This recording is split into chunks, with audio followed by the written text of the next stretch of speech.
Hey everybody, Symmetry here, and welcome to part 2 of Blender 2 Reality, where we'll be taking the light switch cover from part 1 and going over to the 3D printer today and bringing it into the real world. And my god, was it so much harder to print this light switch cover than I thought it would be.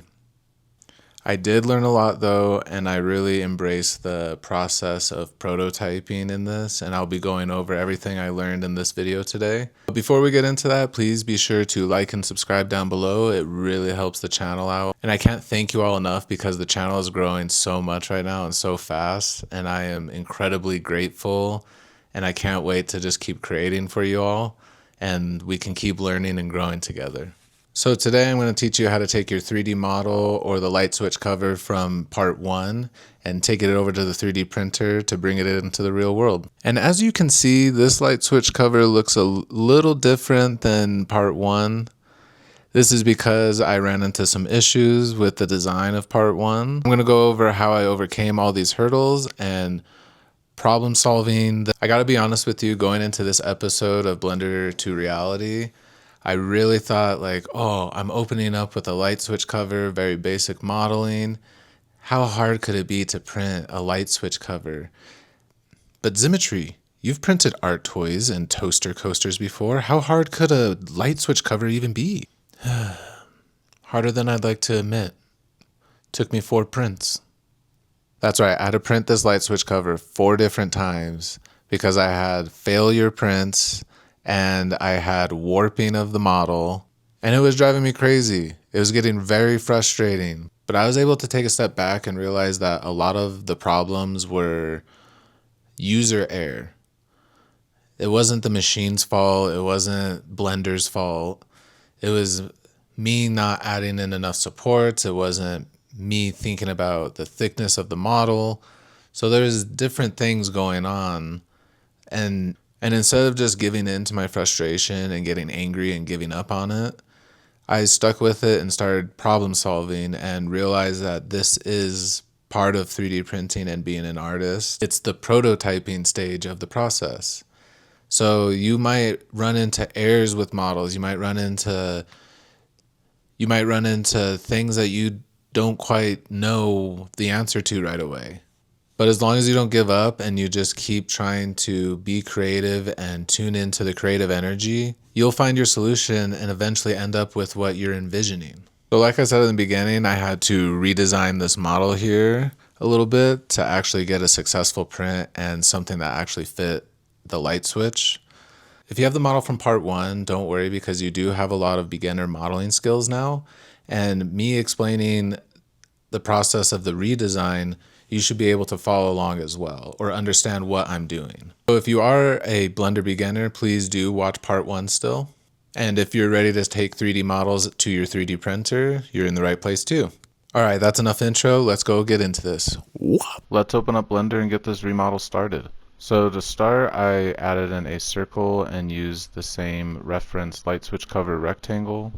I placed it closer to the size of a normal light switch because the first couple prints I was having issues with sizing. And when I had it on the slicer, it would warp my model, so everything was coming out a little skewed or slanted. When our circle is placed, let's inset some faces here and then delete the faces again on the side. Scale down the vertices so it's a straight line again, and then extrude down and add in loop cuts. I'm going to grab this inner edge here and add in a new face and then subdivide this edge. I'll take the new formed vertice and bring it down to the corner to line up.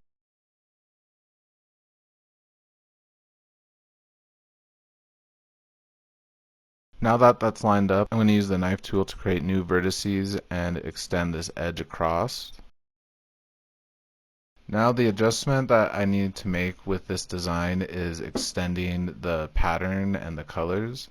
So I'm going to grab this edge here and extrude down to line up with our design already and add in more loop cuts, and then again select these vertices to create a new edge and then create a new face as well, and then back to the knife tool to create more edges.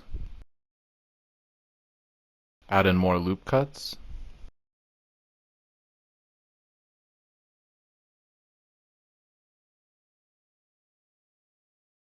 And with half of our design now, we can add a mirror modifier, but uncheck the merge box. And then apply the modifier. Now rotate this and toggle X-ray view and select these overlapping faces.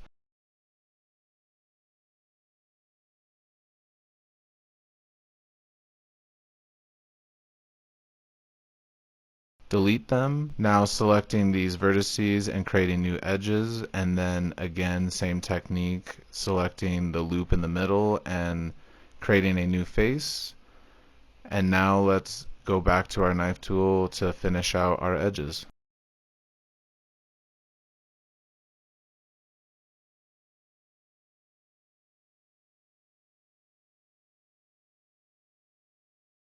With the geometry done now, we can assign our materials. That way we can select faces easily again.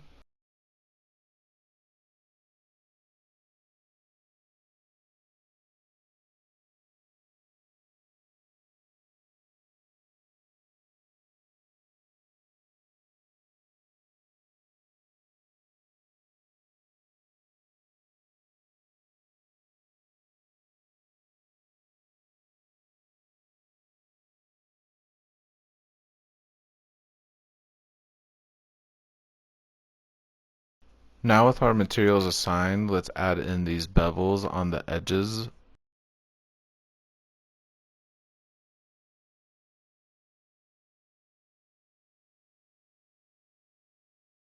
I was having a little trouble with this inside bevel. I kept getting a janky line here on the right side.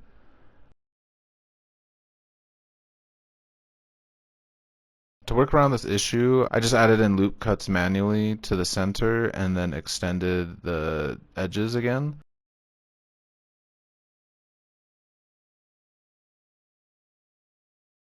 Now let's extrude up our geometry. Add in a subdivision modifier. Now with the inside of the bevels selected, let's drop it down and create the grooves.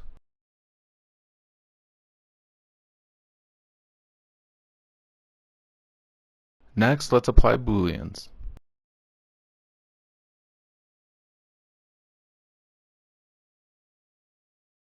With all the cutouts done, I think it's ready to head over to the slicing program. The slicing software I use is Anycubic Photon Workshop. My 3D printer is a Resin 3D printer, the Photon Mono M5S Pro by Anycubic. And when you buy a Anycubic printer, they provide you with their slicing software. I know a lot of other 3D printing companies do this as well. There's also other slicing softwares like Lychee or Chichubox. I unfortunately haven't had the opportunity to try these yet. I will one day. And when I do, I will make a tutorial on those slicing programs as well. But from my understanding, I believe a lot of the basics of slicing are relatively the same across software. The main things we want to make sure we do is have good supports and make sure our model is hollowed out when necessary.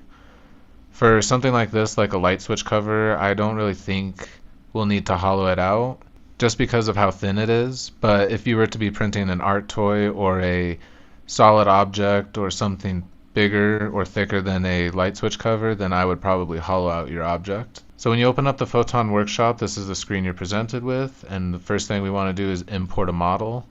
And let's import the STL file of our fixed light switch cover now. Do auto repairs. Anycubic's auto repairs system actually does really well, and I haven't had issues with it. And one thing I'll say about slicing programs is I really wish, and I don't quite understand why, when you import a model, it's so tiny, and you always have to scale it up so much. So I like to scale it up until I can kind of see it.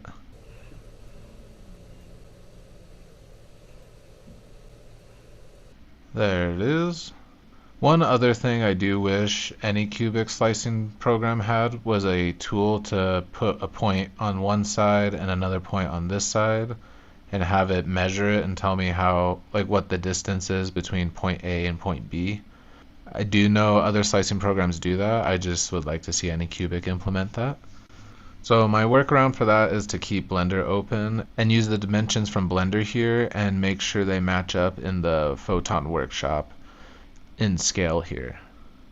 So the X dimension in Blender here is going to be 103.732 millimeters. And with uniform scaling, everything should line up now. Let's just double check in Blender. Our Y dimension is 139.847. 139.847. And just for good measure, let's check our Z. So that would be 6.65 millimeters. 6.65 millimeters. Perfect. And then when you're setting up your model for resin 3D printing, it's very important to make sure it's up off the bed at least 5 millimeters. And then you want to rotate it 45 degrees. And make sure the face that has the most detail or the face that you find most important in your model is the one facing outward. That way you won't have as many support marks or layer lines. You still will have layer lines, but we can deal with that in the processing and sanding in the next video. So now that we're to size and rotated 45 degrees, let's rotate on the Z to see if we can get 2 of them on here, because I like to be efficient, and just in case we break one. Now let's add in automatic supports. I normally use the light script support, and I adjusted the support angle to 80 degrees for this one just to make sure everything was good. And I was having so many issues with a corner not being supported enough and then my model being too big. It just was a mess. And I'm glad I figured it out and we got a successful print. So let's add in our automatic supports. And then I added in a lot more supports just for good measure, and because I was coming off of 3 failed prints and this is the 4th go around on it. So to add in extra supports, just add in manual editing. And in here I just started adding in more supports, and I'll speed up that.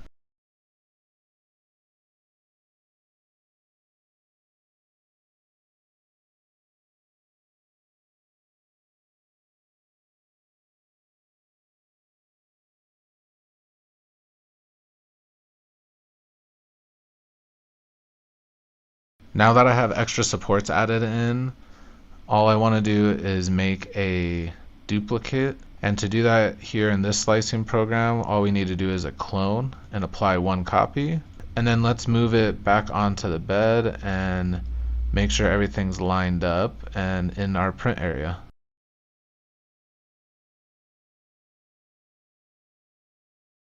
There we go, we're going to be printing 2 now. Now all there's left to do is slice it and get the file for that over to our 3D printer. Make sure your printer is set and your resin settings. I'm going to be using the default fast setting, and hit slice.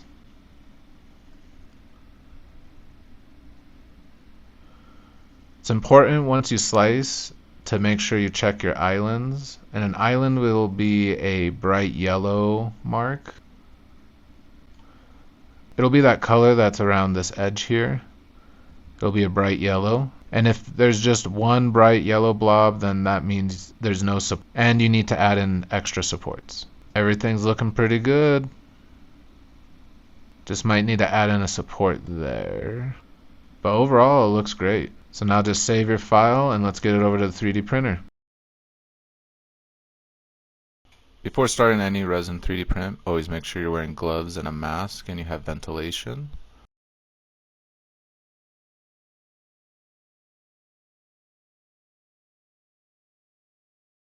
Before starting any 3D print, I like to make sure everything is clean and level.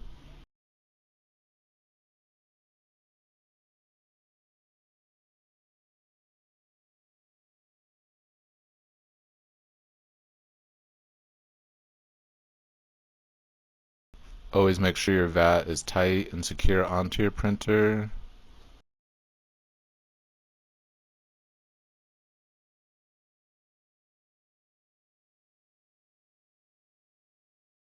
Let's fill up some resin and get this print started.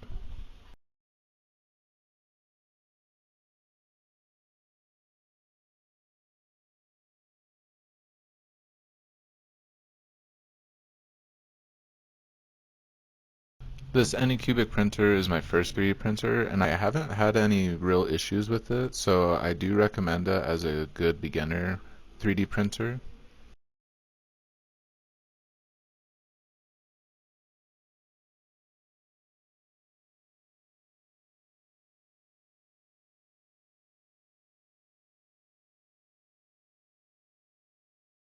The process of 3D printing is so satisfying to watch as an artist because you get to see what you were creating in your computer come to life. And after coming off of 3 failed prints, I really needed this, so I'm so happy that it all worked out and that our print came out really clean.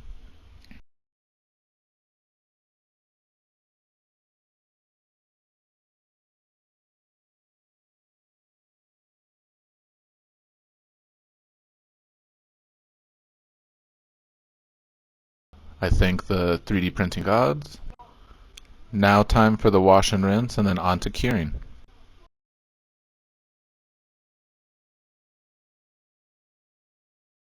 While that's washing, I usually clean out my vat and make sure my printer's all cleaned up.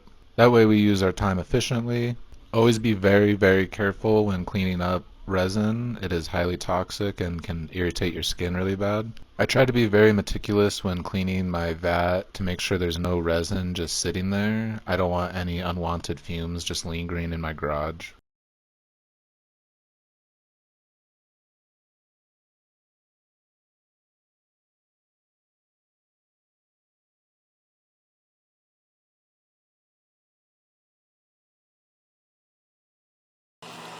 Now that that's all clean, time for my favorite part, a little bit of 3D printing ASMR.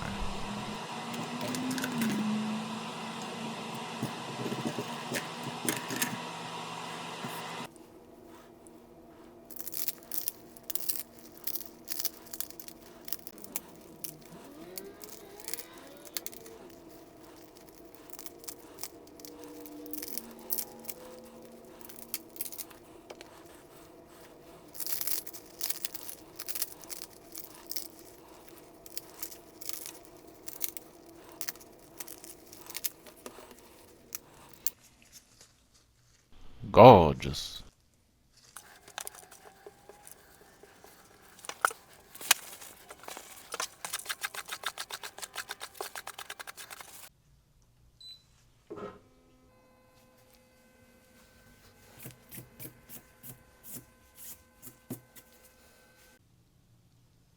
Ooh, we got a pretty custom light switch cover now, huh? Well, congratulations on making a custom light switch cover and bringing it into the real world now. And also, congratulations if this was your first 3D print. That's a huge milestone and you should celebrate that. I think something that I can reflect on through this process is that we should be trying to learn something from every print. And also, don't think something is too easy or too simple and that you'll be able to do something so fast and be able to just do it. Because that's when you'll run into problems. But when we run into problems, we're not going to give up or run away from it or get frustrated and pout about it. We're going to be creative, we're going to use problem solving skills, and we're going to figure it out. Like I went over in the video, if I would have just double checked measurements and if I would have double checked the supports in the slicer, I wouldn't have wasted almost a whole bottle of resin, and I would have saved myself a lot of frustration too. But that's going to be part of this series, the honesty and authenticity of what happens during the process, and show that I make mistakes and show that problems do happen in the process. But I'm also not going to give up, and I'm going to share how I overcame the problem and how I came up with the solution. So in part 3, we're going to be sanding and getting this print ready for painting. And I'm going to be showing you all how I do that. So be sure to like and subscribe down below and hit that bell so you don't miss the next video. Also, please leave a comment down below of what you want to see next in some videos or what you would like to see modeled and 3D printed. So until next time, you all stay safe and stay creative out there. Peace. Oh, wait. Bye. Like and subscribe so you don't miss the next video. Bye.